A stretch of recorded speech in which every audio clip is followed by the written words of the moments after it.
어, 요한복음 5장이 보게 되어지면은 베데스다 연못에서 38년 동안 안전병이로 거기에서 치료를 기다리는 한 병자 이야기가 나옵니다.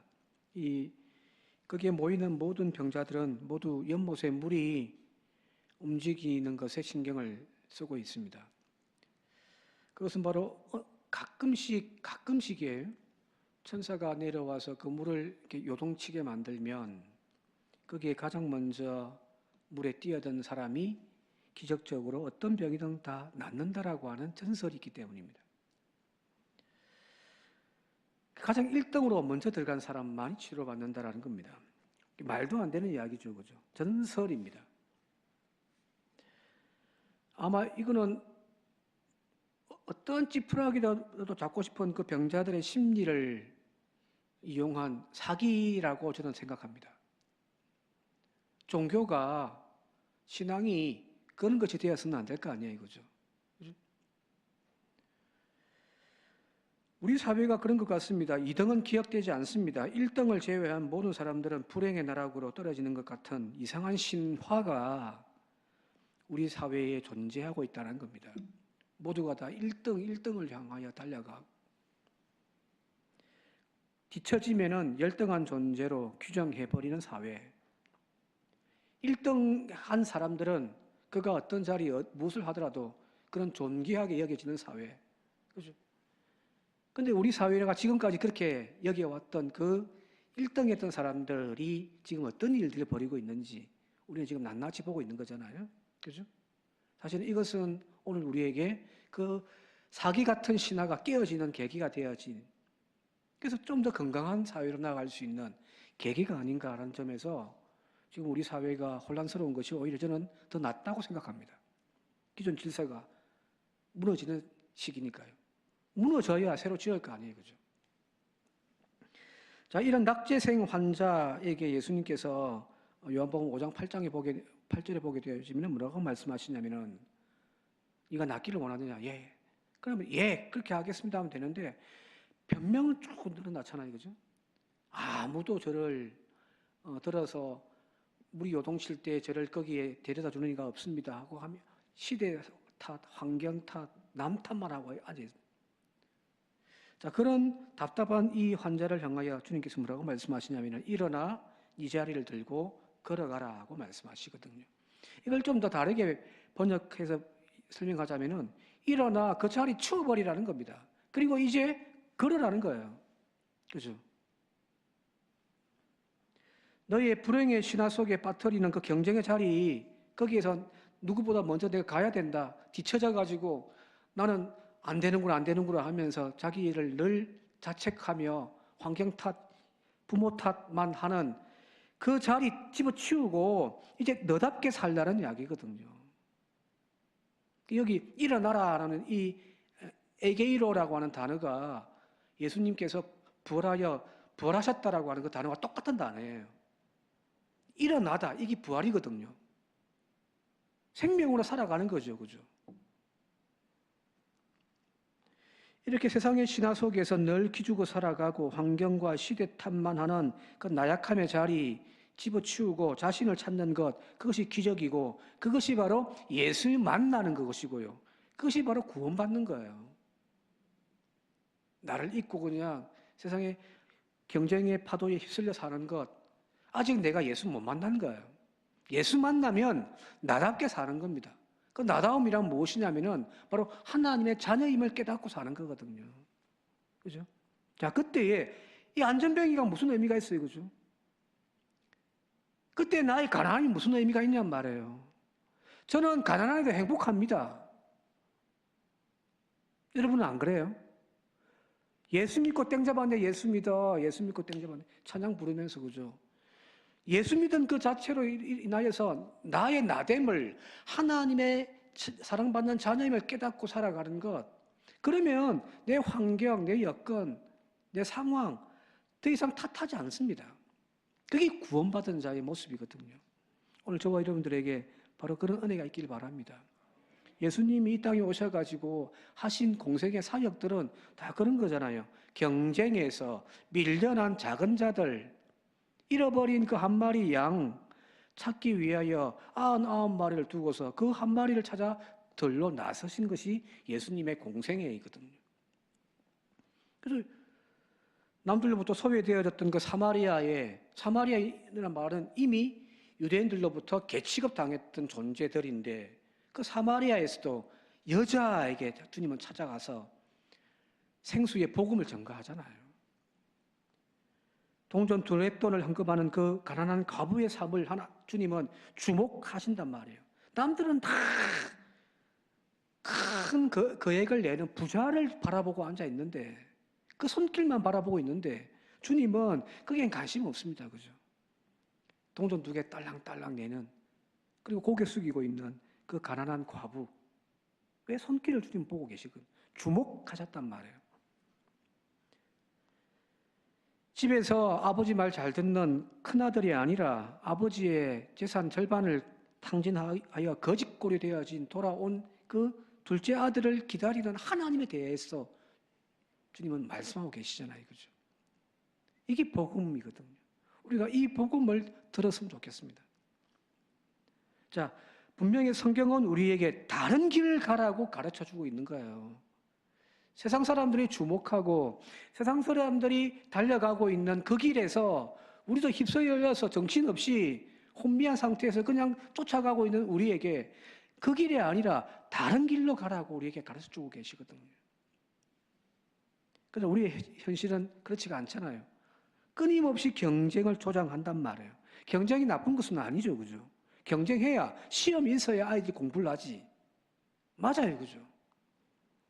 근데 문제는 시험이 있다, 경쟁이 나쁜 것이 아니다라고 이야기하지만 이 경쟁의 사회 속에서 경쟁을 없애라, 시험을 없애라는 이야기가 아니라 그 경쟁 속에서 예수님이 무엇에 주목했는지를 우리가 바라볼 수 있어야 한다는 이야기입니다. 뒤떨어진 이들, 낙오된 사람을 찾아가고 그들을 주목하고 그들을 일으켜주는 일, 그게 예수님이 하셨다면 그것이 오늘 교회가 해야 될 일이고 우리의 신앙의 방향이기도 하다는 이야기거든요. 그죠? 교회가 그 일들을 감당했으면 좋겠습니다. 복만 됐다고 막 내려주면서 막 복 받으라, 복 받으라. 그 이야기의 명점은 뭐냐면 복 받으라는 말 자체가 나쁜 것이 아니에요. 예수 믿으면 복 받으면 좋잖아요. 그죠? 저도 복 받고 싶습니다. 근데 복 받으라 해서 잘못 나가면은 복 못 받으면은 예수 잘못 믿는 것처럼 이야기해요. 그래서 가난한 사람들이 나는 왜 이리 가난할까? 나는 왜 우리 집안 왜 이럴까라고 하면서 자기의 신세한탄하면서 믿음이 부족해서라고 우리 스스로가 자책을 해버리는 거. 그죠? 예수 잘 믿으면 복 받는다라고 하는 그 논리만 따지면은 가난함은 질병은 혹은 문제가 있는 삶은 복 못 받은 것이고 복 못 받았다는 말은 믿음 생활 잘못했다는 말이 되어지니까 이거는 모순이 있는 거거든요. 예수를 믿는다라고 하는 것은 다른 것이 아닙니다. 내가 우리의 삶 가운데서 세상에 달려가고 있는 그 경쟁 속에서도 정신 차리며 살아가는 거예요. 내가 뒤처져 있다고 나의 신세에 한탄할 것이 아니라 여전히 그 뒤처짐의 속에서도 주님은 나를 주목해 계시고 나와 함께 하신다는 것에 감사할 수 있는 삶이 되어져야 되는 거예요. 또 내가 앞서간다 할지라도 저 뒤처져 있는 사람들을 향하여 나고자 실패자라고 손가락질함이 아니라 오히려 그들을 찾아가서 그들의 손을 붙잡고 함께 걸어갈 수 있는 사회를 만들어가는 것이 예수님이 꿈꾸셨던 가르쳐 주시는 하나님의 나라가 아니겠습니까? 예. 그런 대한민국이 되어질 수 있기를 바랍니다. 자, 오늘 본문으로 들어가서 예수님이 이제 공생의 마지막 일주일을 보내기 위해서 예루살렘으로 입성하는 장면입니다. 이 예루살렘을 상징하는 이 성전은 아무나 못 들어가요. 첫 번째, 이방인들은 이 성전에 못 들어갑니다. 성전 문턱도 못 넘어요. 이방인들은 여기 들어올 수가 없습니다. 오직 하나님의 백성들만 들어올 수 있단 말이에요. 심지어는 율법에서 규정하고 있는 사지가 장애가 있는 사람들, 그런 사람들도 못 들어와요. 성전에 들어갈 수가 없습니다. 그죠? 유대인들 중에서도 여자들은 들어오되 성전 마당만 밟을 뿐입니다. 이 안에까지 못 들어와요. 여기 앉아 계신 우리 여성분들은 복 받은 겁니다.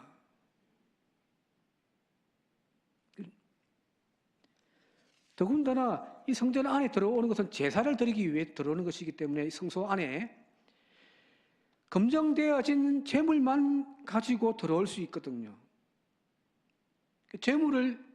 제사를 드리기 위해서 이 성소 안에 여성들은 저 마당까지만, 이방인들은 이 교회 저 마당 안에도 못 들어오고, 근데 여기 안에 들어오는 남자들조차도 여러분들 제사를 드리기 위해서 성소 안으로 이 예배당 안에 들어오기 때문에 재물조차 살 수 없는 가난한 사람들은 이 안에 못 들어옵니다. 이처럼 율법에 의해서 부정하다고 여겨지는 그 어떤 것들도 예루살렘 성전 안으로는 들어올 수가 없습니다. 바로 그 예루살렘에 지금 주님이 들어가고 계시다는 거거든요. 자, 들어가시는데 왜 들어갈까요? 오늘 성경 본문에 보게 되어지니까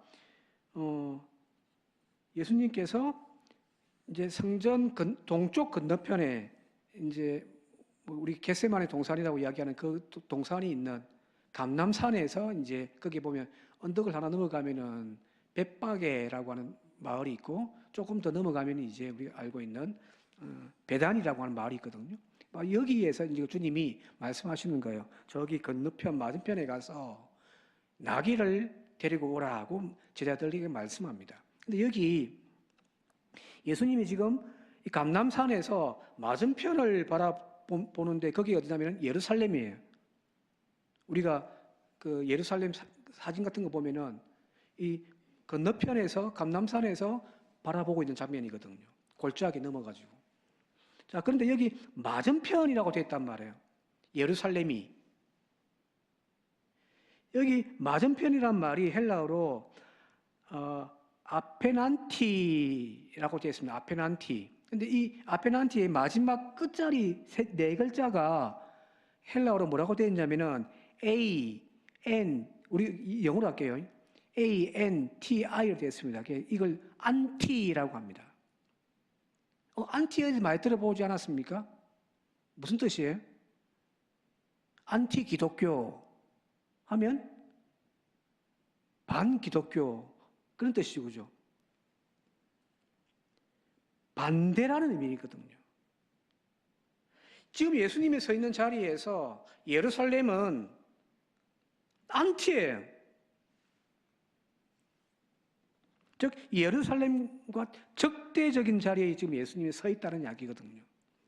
이것이 단순하게 어떤 공간적으로 건너편, 반대편 그런 의미이겠지만, 이 단어에서 우리가 추측할 수 있듯이 지금 저 예루살렘은 예수님의 사역과 비교한다면 반대편에 서 있는 거예요. 왜 그럴까요? 왜 그럴까요? 앞서 이야기했잖아요. 예수님은 그 경쟁 사회에서 뒤처진 사람들, 낙오자들, 소자들, 아무도 관심 가져주지 않는 소수들, 그들 편에 서서 그들을 이렇게 세우는 일들을 감당하시는데, 이 예루살렘이란 체질은 뭐냐면은 오히려 그 경쟁을 부추기면서 그 경쟁에서 뒤처지고 거기에서 탈락한 사람들, 실패자들을 향하여서 죄인이라고 낙인 찍는 동네가 예루살렘이거든요. 그러니까 완전 예수님과는 다르잖아요. 그래서 예수님이 예루살렘 입성하신 이후로 이제 앞으로 쭉 21장부터 예수님이 부활하는 십자가 죽기까지의 그 일주일 동안의 시간들 쫙 보면요, 이전에 갈릴리에서 혹은 다른 지역에서 사역하던 이야기와는 완전 다른 이야기들이 나옵니다. 왜 다를까요? 다른 지역에서는 병자들 만나면 고쳐주고, 죄인들 만나서 같이 식사도 하고 술도 먹고 그러면서 막 친화적으로 하시는데, 예루살렘에 가가지고는 싸움 따기 되어지거든요. 싸움 따기 되어져요. 심지어 24장에 보게 되어지면은 그 뭐 바리새인들과 서기관들을 향하여서 야 이 독사의 자식들아, 성경이니까 좋게 번역해 놓은 거지 우리로 이야기하면 야 이 개자식들아, 이런 표현들이거든요. 화 있을진저 7번, 화 있을진저, 화 있을진저. 이 예수님이 완전 확 돌아버린 거죠. 왜 그럴까요? 그 예루살렘이란 태세 자체가 예수님과는 반대편에 서 있기 때문입니다. 그렇게 보면은 성경이 뒤에 나오는 이야기들이 조금씩 이해가 되어질 수 있습니다. 자, 이제 예루살렘을 향하여 이제 예수님께서 입성하신단 말은 그 악이 구축하고 있는 예루살렘, 거기에 예수님께서 들어가심을 통하여 그 세상을 뒤엎으시고 새로운 세상을 이제 만들어내실 것이다라고 하는 그런 추측을 우리가 할 수 있잖아요. 그죠? 뒤에 나오는 이 이야기들이 호사나 다윗의 자손이여 하면서 막 예수님의 입성을 환영하는 그 무리들의 이야기가 바로 그거예요. 저 악의 축들, 저 대법원들, 저 검사들, 주님 올라가서 한번 싹 썰어버리십시오 하는 그 마음에 지금 백성들이 지금 예수님의 오심을 막 환영하고 있단 말이에요. 그죠? 자, 그런데 오늘 보니까 예수님께서 뭐라고 말씀하시냐면 저 건너편에 가서 나귀와 나귀 새끼를 풀어오라고 이야기를 하거든요. 2마리를 데리고 옵니다. 나귀와 나귀 새끼를. 근데 원래 이 말씀은 스가랴 9장 9절의 말씀을 또 한편에서는 이사야 62장 11절인가요? 그 말씀을 인용한 표현이에요. 같이 한번 볼게요. 스가랴 9장 9절. 같이 한번 읽겠습니다. 시작. 시온에 따라 크게 기뻐할지어다. 예루살렘에 따라 즐거워할지어다.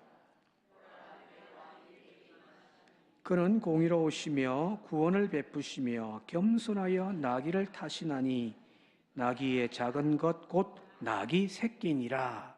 주님이 지금 예루살렘에 입성하시는데 나귀 새끼를 탈 것이다라고 이미 스가랴에서 예언되어져 있습니다. 예수님은 지금 그걸 실현하고 계신 거예요.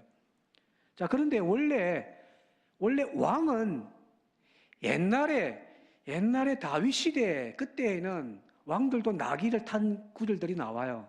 사무엘서라든지 근데 보면은. 근데 이제 로마의 시대가 되어지고 하면은 왕들은요 나귀 안 타요. 왕은 백마나 엄청나게 튼실한 말을 타고 들어가지. 근데 지금 예수님은 나귀와 그 나귀 새끼의 몸을 실어서 입성을 하시거든요.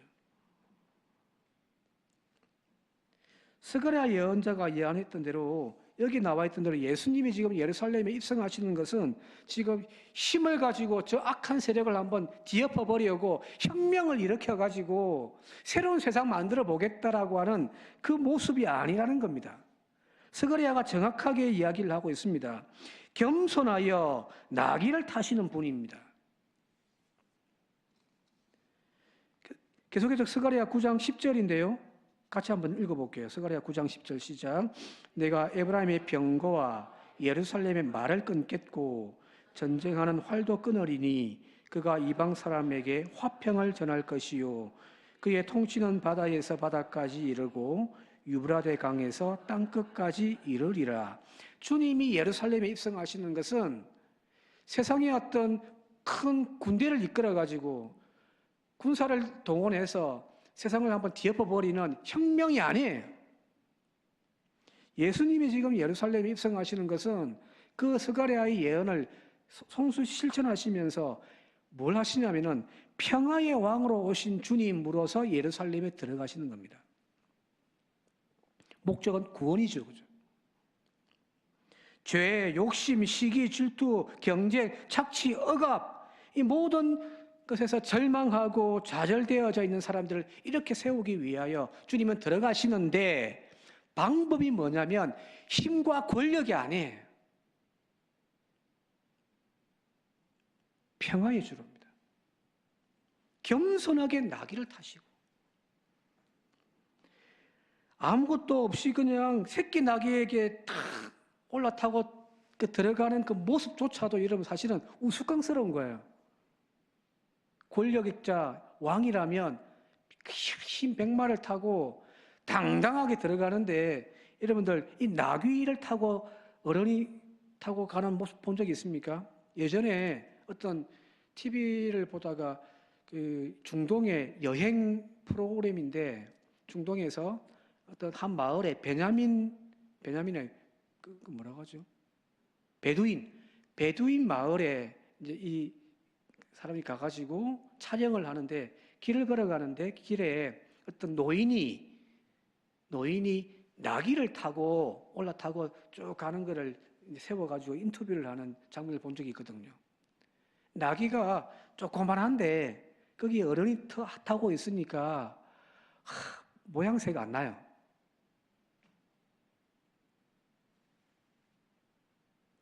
지금 예수님은 이 예루살렘에 들어가지만 뭘 하러 들어가냐면은 죽으러 들어가는 거예요.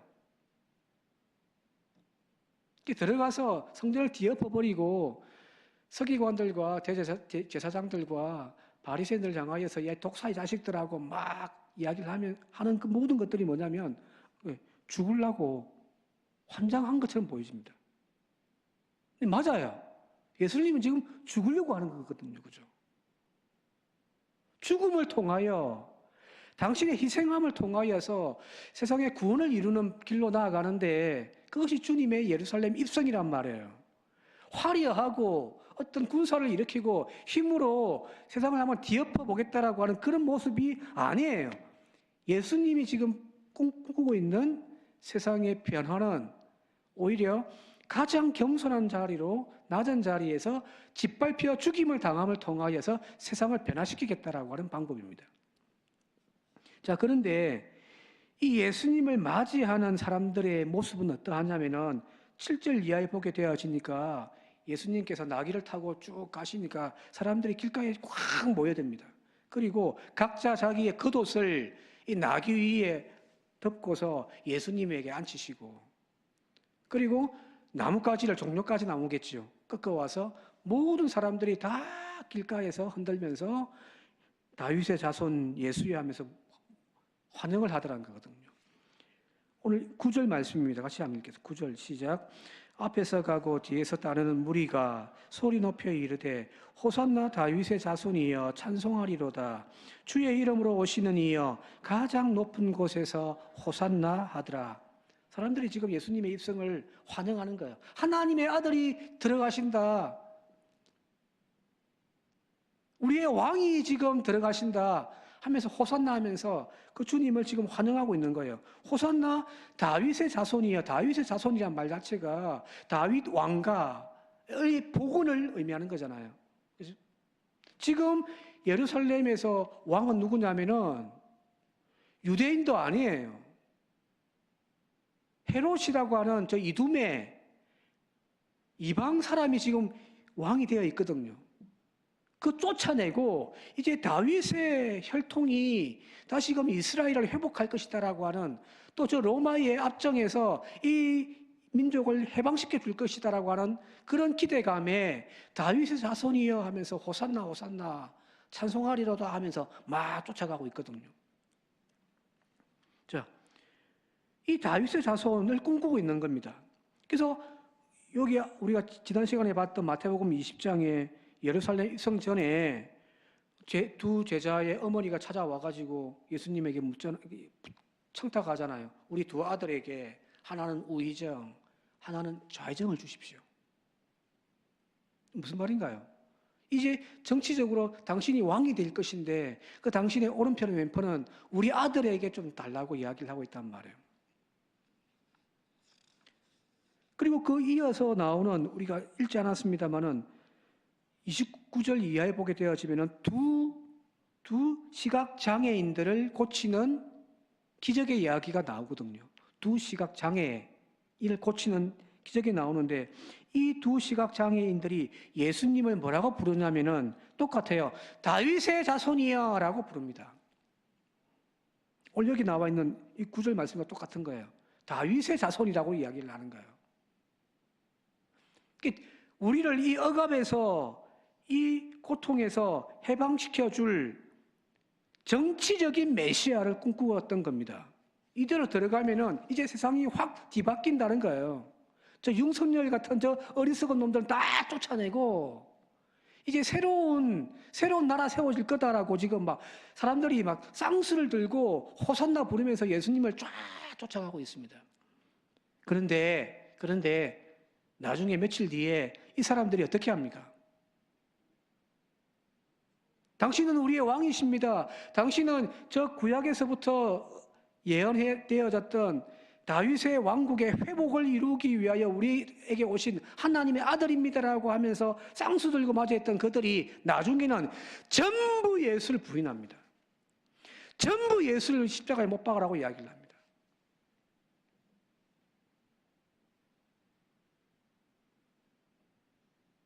심지어는 바나바가 누구죠? 본디오 빌라도가 재판을 하다가 자기가 어떻게 결론을 못 내리니까 사람들에게 이야기하잖아요. 명절날 제수 중에 하나를 풀어주는데 자 여기 두 사람이 있다. 여기 있는 예수와 저기 강도, 이 강도란 말이 사실은 메시아 운동하다가 민족의 해방을 위해서 게릴라 전하다가 잡혀온 우두머리였거든요. 바나바. 예수와 바나바 둘 중에 너희들 누구를 풀어줄까라고 이야기할 때 사람들은 뭐라고 이야기합니까? 예수는 버려버립니다. 바나바를 풀어달라고 이야기를 하거든요. 바나바라고 하는 이 말 자체가 아들, 하나님의 아들이란 뜻이에요. 사람들은 여전히 자신들이 꿈꾸고 있는 것은 무엇이냐면은 이 예루살렘 입성을 통하여 예수가 예루살렘에 들어가시기만 하면은 새로운 세상이 열릴 거다라고 생각을 했단 말이에요. 그들은 그걸 꿈꾸었습니다.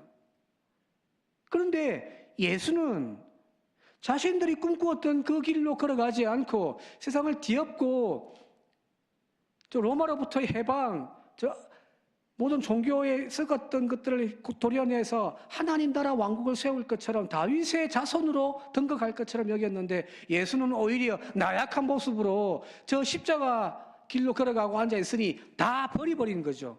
그러면서 뭐라고 이야기하냐면 바나바, 하나님의 아들인 그를 풀어달라고 이야기를 하고 있는 거거든요. 왜요? 왜 이들이 변했습니까? 자신들이 꿈꾸었고 자신들이 바라보았던 예수가 자신들과 다른 길로 걸어가니까 사람들은 그 예수를 버린 겁니다. 오늘 우리도 예수님을 어떤 목적으로 따르냐에 따라서 우리도 언제든지 예수를 버린단 말이에요. 예수 따르는 것이 중요한 것이 아니에요. 예수 믿는다고 고백하는 것이 중요한 것이 아닙니다. 어떤 목적으로 예수를 믿냔 말이에요. 어떤 사람들은 끝까지 예수의 십자가의 구원의 자리에까지 나아가는 사람이 있을 것이고요. 어떤 사람은 그 도중에 예수를 팔아먹고 버리는 사람도 있을 겁니다. 차이가 뭘까요?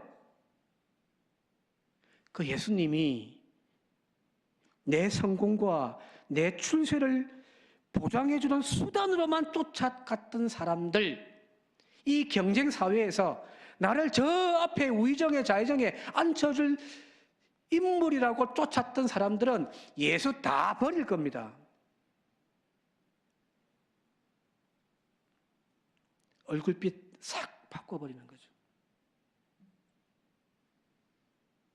오늘 읽지 않았습니다만은 마지막 10절에 예루살렘의 성에 소동이 나니까 사람들이 뭐라고 이야기하면 이는 누구냐라고 묻습니다. 이 표현이 너무너무 중요해요.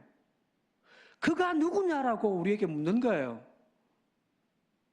마태복음 16장에 제 아들을 향하여 사람들이 나를 누구라고 하더냐라고 하던 그 물음을 여기서 다시금 우리에게 던지고 있는 거예요. 여러분들에게 예수님은 누굽니까?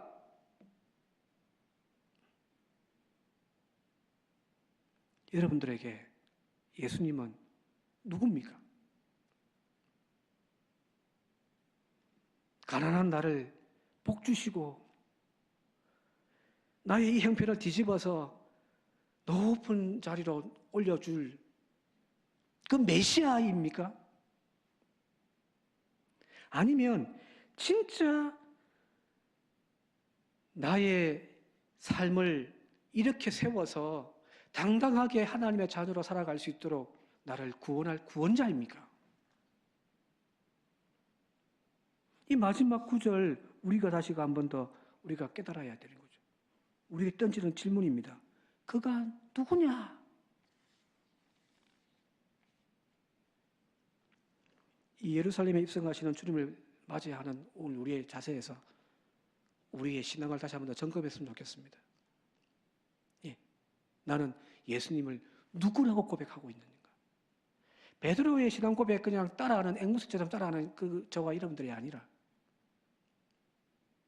나의 필요에 의해서 나의 삶을 더욱더 윤택하고 복주시기 위한 수단으로서 하나님의 아들이 필요한 건지, 아니면 저 죄악된 세상에서 여전히 허덕이며 살아가고 있는 나를 건져내셔서 인간답게 하나님의 자녀답게 살아갈 수 있도록 나에게 손 내미시는 구원자인지 우리가 한번 점검해 볼 수 있기를 바라고요.